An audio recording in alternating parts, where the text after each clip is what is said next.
Patolama. Famana da pe fa pilai me afia fitu kona musilani. Pilai biga ko politiki ai pe tau fufi ma be ke tau fekumi ke mo oni. Ya mo nga tu ko aki ko ni ku tau. Kalau ki ho ma be ke ki famana to atu pilai bi e fa ko fitu pa te ta ya do ya ki fo ibitio. Ko fe po tala no aku mo ka kai fala la mo ka kai na na mau tu fata ngai ha amanaki ya ta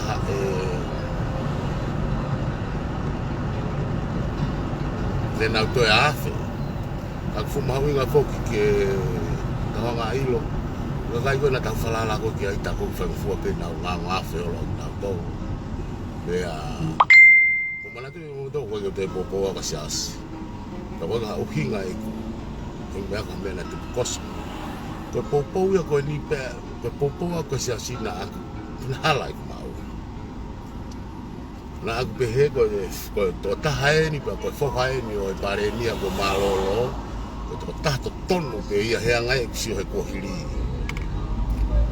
tene e hawa su ndanga ta eki pe aku halai ya ala ika ke behe na tu koso ake pe ku mariu pe to tahan ke to popo ya na ku mahalo pe au ya me ta kosi no me ku fa to nga ya ko ka wa to ta to feka mo ka bi ke popo ake to ta ko ta ka wa be ni ngai tala no mai o mari e mai ko nga mai ki mo mai ko ni pe ko pe ko to ta to tonu ya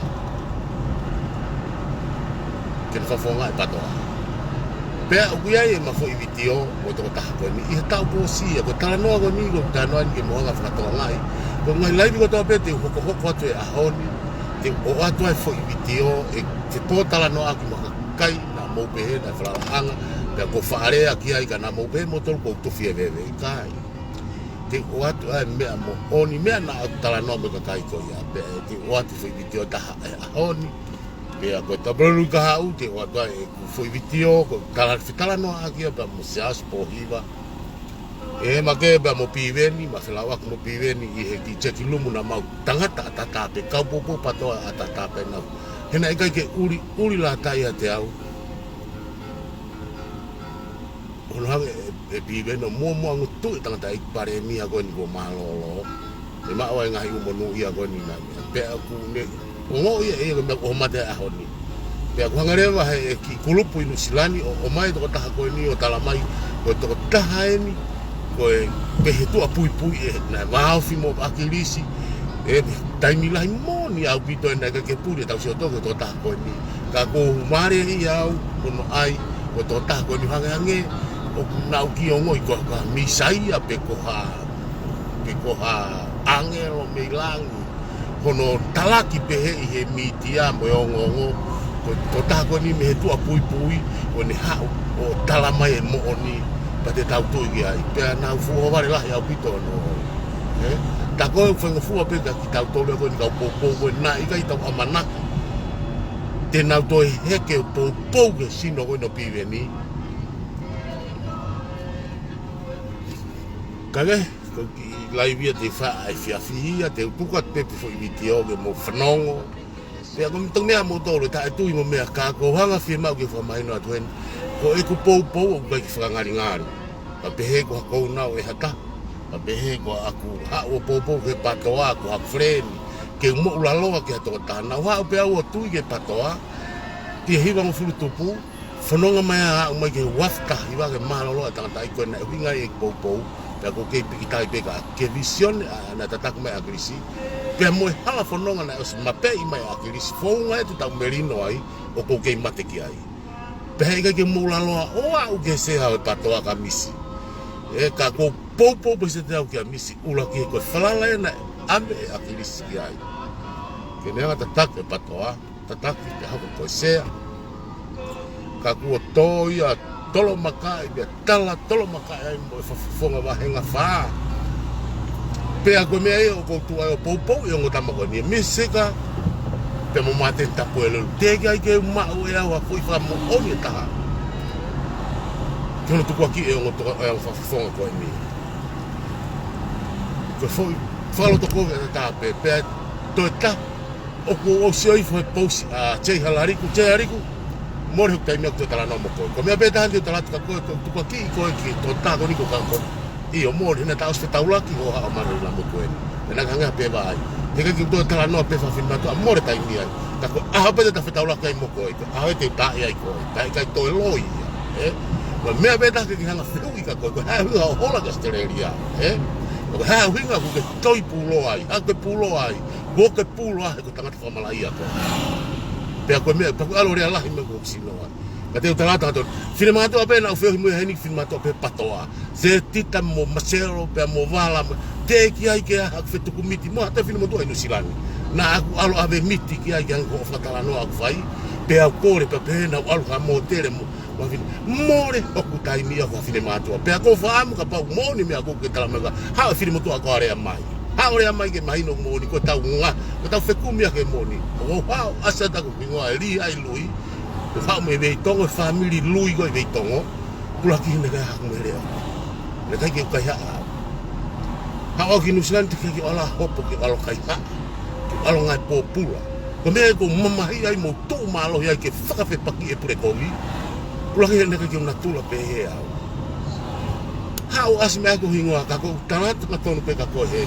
Hika ki toi more ho taimi he te mea kaka koe taimi ne politiki ke taonga o hake kakai o una o maa tui e te unga e patoa ya tala ina marat meria ke paremia ko malolo osi ko ia na whaina toi mea ke ula kiko na humai ke manmanu ke tuwa e kakai ko foi video ko ni ko te terulu ko si bulu ka hau te whakata ata e matala no musiasi na wanga hite pi e matala no ako ia na whakapapau ia e siasi ko e palo parema ko tu iwata ko ele hanga teke mai a tirila ke ne fai ngai mo ni ko ele hau hanga tonu me nguto siasi te tu watu e a ka au ia pe ko mo ko re mai foi video ana he matala no a fio foi iki o wa ke uloi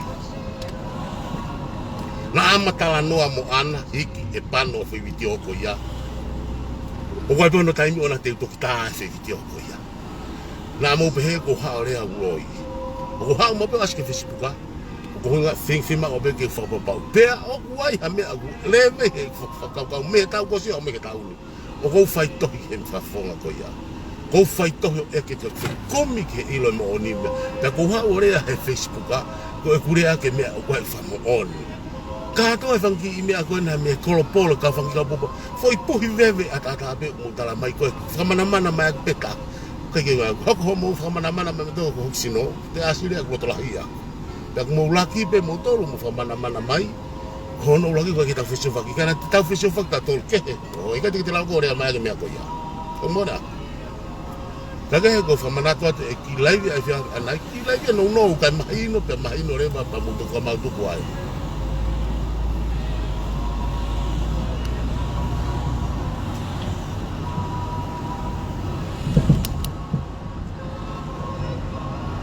Ya ko fa amu be pag mahal pag plelu o so wikau to lu me te ta la no be mo tama ko na le fai on engineer ke tu ko anga e mata no ko tala no to ko na pet ka to pe ko ma grupo ko ya mate ate ta fa video ko ya fa no ngoi pag me mo to frita taina pe loi e me ko tala tu ka koe mea na mo pe he o he ko mamahi he na aku kau hono teke ke tu hifa pure anga koe mi na aku uke laka na hao e pare mea ke na aku uki hoku loto fura pe aku aluatu koe ki hoko pau os basa mpulu ka koe te tonga mi ai os ke te watara no ke ai koe anga ia nga ue pe na alu ka reva furihi reva foi pulu ia ke tu guaki ko mateni mo misika chike nga e huolo ka si hausi mo de kona holo te whaki toto. Te tawa upeto ke live ko apea ko whambe e hano aonga. Anga he vitio ko te wanga taha mo tuku atu. Ka pau ku tau whekumi ka ka whafufunga le rei ke nanga whafufunga e patoa. I whanare au ai ke pae taware holo. Pae maa taku atu e te unga e patoa. Ke alu loto. Ke ula manaka pe ku haa winga kuma e a le rei ufu. Ka taku more pe le rei ufu. O ko he patoa hakakai, te na o whakahoko vision e patoa. O koe ngau e patoa, koe tau e whai ala. Ka whema e whai lae ono ke whamana vai. Whema o ke whafoke whiri ke whiri whakaluku fua. Koe ngai umea au whema, teke la vai klasiko e ni. Ko sai o piukala, ke ukala noa ko ni a fio e foi, pa ko kurea ko tope ko kurea ko mo. Na ha se a piukala ni September. Kana uafe tahiwa nama mo agris, fa to fa ma ko agrisi. Na fa no to no re asai a piukala. Mala be pa ne to re ak pe apo enketi. Ka ko ne re ai ni fa ma ki ia agris. Ale be malo mo fa ha o fa ma ka agrisi.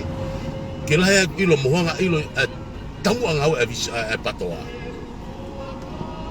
Pe ko tu hakere vai he tari mo proklama mo seti tari po ten fano ngau ya ai. Ke kala no he me visione ka pa ko le to ilo pe anai I he na to mo ki frema hakini. Pe na fano ngo pe ka to pe en ket mo me pano mo me ma tala no na fai he ap ko son ta fa na re ko sai me ko ya. Lele ta o tan po di fa nga lele ta o ta ina. Ko a honi malolo a Krishna to ka sima nga fo polo vivisi.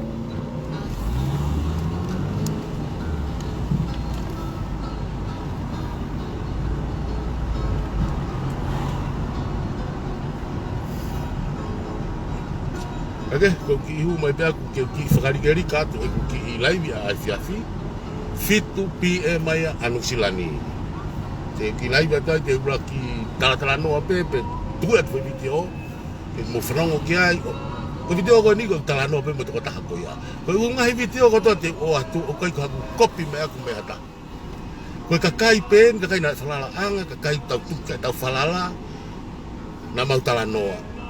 Mau taha mai ka te au o mau tala noa. Pena mahalo pena I pe hawhai ngā ongo I e te au te tawa o mai ke tuunga koe ni. Ponga ngā rekoti. Whai hake uwiti o ia hofulu tupulahi.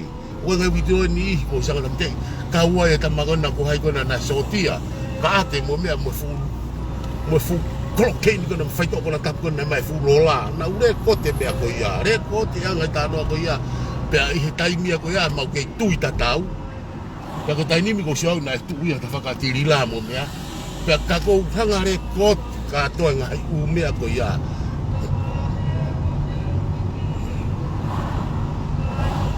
Ko e kutai a ko ia.